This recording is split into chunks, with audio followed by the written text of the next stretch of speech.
This is not Joker. Like, that is not Joker.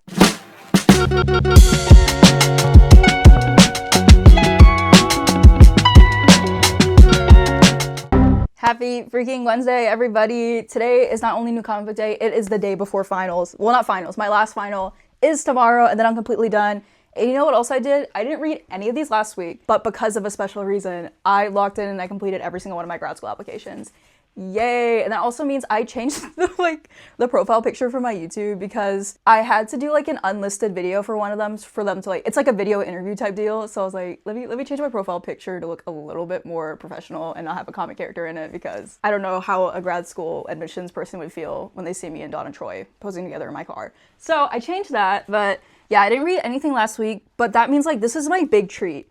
After Thursday, and plus like the new comics from the day, I get to read them all on Thursday after I finish my final. Is that not amazing? Like, I really hope everyone else is getting to the end of their finals too, and just, it's almost over, guys. It's almost over. We're gonna do it. We're gonna make it. And also, I did watch the new Five Nights at Freddy's movie last night. Whoa, it's not morning. What time is it? We're gonna go see FNAF right now. And if you don't know what FNAF is, it's Five Nights at Freddy's. I'm not gonna lie, I kind of like the first one, and I'm super excited to see this one too.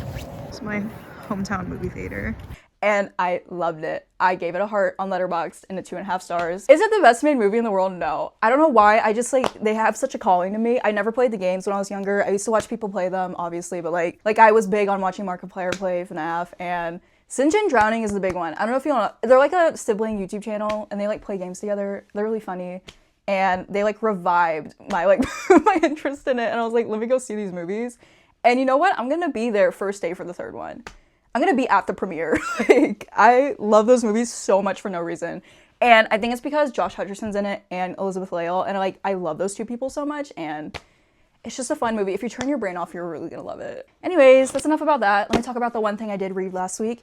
Superman Birthright by Mark Waid. 2 artists on this one. I'm not sure whose art is whose throughout the book because they don't really label it in the compact, but Lionel Francis Yu and Jerry Alangulin are the artists, and then Dave McCraig is the colorist.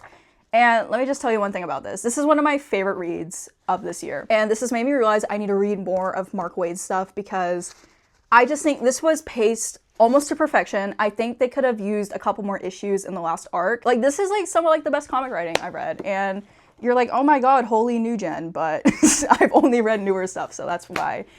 And look at the artwork, first place. I don't know whose is whose, but it's absolutely amazing. Yeah, but it doesn't give page numbers to whose art is whose, or maybe it's just like collaboration throughout the entire story of both of their like penciling, but there's some more of the art. I love the way Superman was drawn in this. He looks so like, not small, but I don't know, like the distinction between him as Clark and him as Superman just looks really good throughout the entire story, and I really appreciated that because this is like the one time where I'm like, oh yeah, those are 2 different people. Like, I would be a little bit shocked if like I knew Clark Kent and then Clark Kent turned out to be Superman. Everything about Clark that like makes him the way he is so fleshed out in this story, even down to like his and Lex's relationship, which is my favorite part of the story. I absolutely love a Doom friendship type thing, and it is so perfect in this, especially like the fact that no one has truly understood each other more than Lex Luthor and Superman in this story. And I think that is so beautiful, and the fact that like it's just so Doom, like they understand each other so perfectly, yet like just they've gotten so lost, and like Lex is so beyond repair, and I love it so much. But yeah, this is perfect. Heart of Gold Superman, fighting for everyone, fighting for humanity, beacon of hope. This is so good. Super fun read. Definitely go get it if you want to get into some Superman stuff. Anyways, let's go in the car now. All right, we are at the comic book store now, and someone parked right next to me in the parking lot, and I feel really awkward. Like, the entire parking lot's open, and they chose, like, right next to me. It's okay. Anyways, I saw on TikTok they have these Teenage Mutant Ninja Turtle blind bags, and anything that resembles gambling, I am in. So, if they have them there, I'm gonna get one. Unless it's, like, $10. My gambling has limits, and the limit is $5, so. Polls of the week, though, we have Absolute Batman issue 15. This is the introduction of, like, Absolute Joker. I know we've seen him before in other things, but like really like they are going into backstory, everything, I'm pretty sure. Then Batman issue 28, super excited, loving this arc. DCKO Wonder Woman vs. Lobo issue number 1. I didn't get the one for Superman and Adam, but I am gonna get this one because I love Wonder Woman. And then Ultimate Spider-Man issue 23.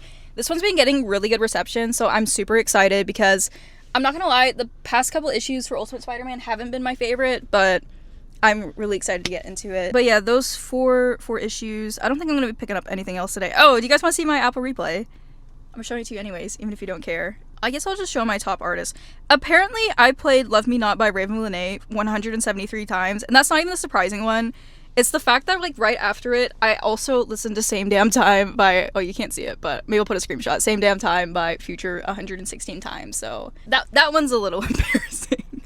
Okay, but top artists, Beyonce is first, Megan Thee Stallion is second, Charlie XCX is third, Tyler the Creator is fourth. My mom listens to Sting a lot, so he is fifth. Blood Orange, Bad Bunny, Kendrick Lamar, Future. I did not know I listened to that much Future, and I guess it's because I listened to Same Damn Time 100 times, so. And then Raven Lene, Gypsy Kings, my mom listens to them a lot, and I listen to them some too. Don Toliver, Billy Joel. I only listen to one song by him, and it's Uptown Girl, and I think I played that song, like, also 800 times. Kali Uchis, Channel Trace, Denzel Curry, Baby Keem, Clairo, Rauw Alejandro, and then last is Playboy Cardi. Drop your music replays down below. I love seeing what everyone's listening to. Loving that a lot. And let's go inside and grab our comics now. Okay, voiceover time. There was no one in the store, so I could actually film inside. But I missed out on a lot of variant covers for DC today, especially like the Wonder Woman Lobo ones. I should have picked one up. And then the Absolute display was really tempting too with all their trades, because I really do want the trades for the Absolute Universe too. And then the Omnis for Marvel was so stocked, especially the Young Avengers. I really want to get into this stuff. It looks so cool, especially the new Wiccan series. I didn't pick it up. I was like, maybe I should read online first and see if I'm even gonna like it. More Ultimate Hawkeye backstock. Charlie is so cool. I definitely need to read more of their stuff, and Hawkeye stuff in general too. I have that Matt Fraction run I need to read. And then Daredevil, he looks so whimsical right here. I don't know. I almost got it because of that. It just looks so funny. And then the Superman versus Captain Atom. That variant cover to the right looks so cool. I don't know who it's by, but it almost got me. And then, of course, all the other variants too on that side. Like, they just had so many variants today. And then here is a look at, like, all their DC stuff. Like, look how stocked the Omnis are. Like, it's crazy. I really missed out on, like, coming for, what's it called, Black Friday, because I'm pretty sure they had a lot of good deals on it. So next year I'll have that. But Gotham Central, that's one I really want to read. I think the compact comes out next year. And then a bunch of Grant Morrison, Batman, James Tynion, Batman stuff too. The Green Lantern Corps, I think Peter J. Tomasi, that's the run I wanted to try. And then Doom Patrol. I've been watching the TV show lately on HBO Max, and it's actually pretty good in comparison to the Titans one. The Titans one is terrible. But they have more DC Marvel crossover stuff. And of course, Birds of Prey. And I was trying so hard not to buy something because, like, I was waiting in line, but I stayed strong. Okay, y'all, we are back in from the comic book store. We have our stack, and one tiny thing before I get into the stack. I got a text from my friend saying that she started the new season of Percy Jackson, and it's flopping again. And I'm just like, it's so upsetting because I was so excited when this TV show came out. I think Rick Riordan said that he is, like, changing a lot of the stuff in the TV show that he wanted to, like, if he rewrote the books, this is how he would do it. But I'm like, your books were bangers. Keep it the same freaking way. Like, there's nothing wrong with how your books were in the first place. That's my opinion on it. But yeah, I absolutely love the cast. Hate the writing, hate the pacing, hate the directing. Like, they could have done 10 times better. But am I gonna watch it? Yes. Am I gonna complain about it? Also yes. But let's get into what I got. First up, Absolute Joker, issue number 15. Jock is doing the art on the interiors, but this is still Nick Dragata's cover. It looks absolutely insane. And then, of course, Mr. Scott Snyder is the writer. Little peek inside right there. It looks so cool. I love the coloring for it, too. Who is the colorist? Frank Martin is the colorist, and he also does the coloring for the cover, too. So that is really fun. The last issue of Absolute Batman was my favorite issue of the entire series so far, so I'm, like, super excited for this new arc and for Joker. Then we have Cheetah and Cheshire around the Justice League. This is what I forgot from last week. This is issue 5, Greg Rucka and Nicola Scott. Greg Rucka is the writer, Nicola Scott is the artist, and then I don't know who does the coloring for this. Annette Kwok does the coloring, and then here's a little peek inside. This is a fun little mini-series, and I've just been loving it a lot, and I really like Greg Rucka's writing. There's the interior cover too.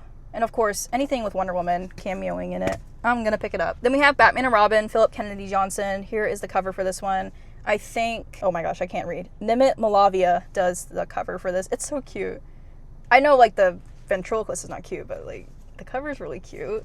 little wooden dolls of him. But the artist for this one is not Fico Ossio. It is Stefano Raphael, and then Marcelo Maiello is still doing the coloring for it, but there's a look on the inside art. I have been enjoying this ventriloquist arc a lot, and I think it's really cool.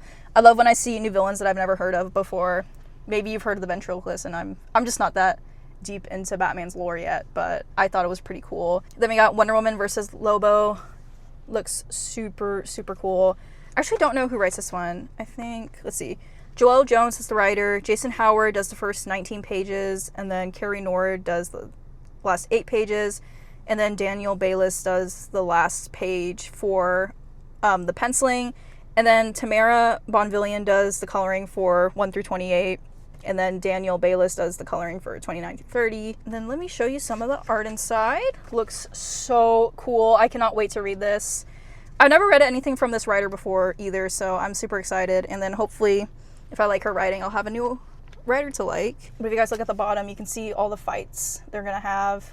This event is probably making them so much money. Like, I was thinking about that the other day.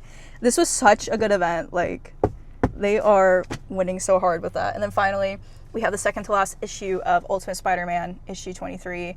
Jonathan Hickman and, Marco Cicchetto is back on the artwork with this. So excited. Or, actually, that does not look like Marco Cicchetto.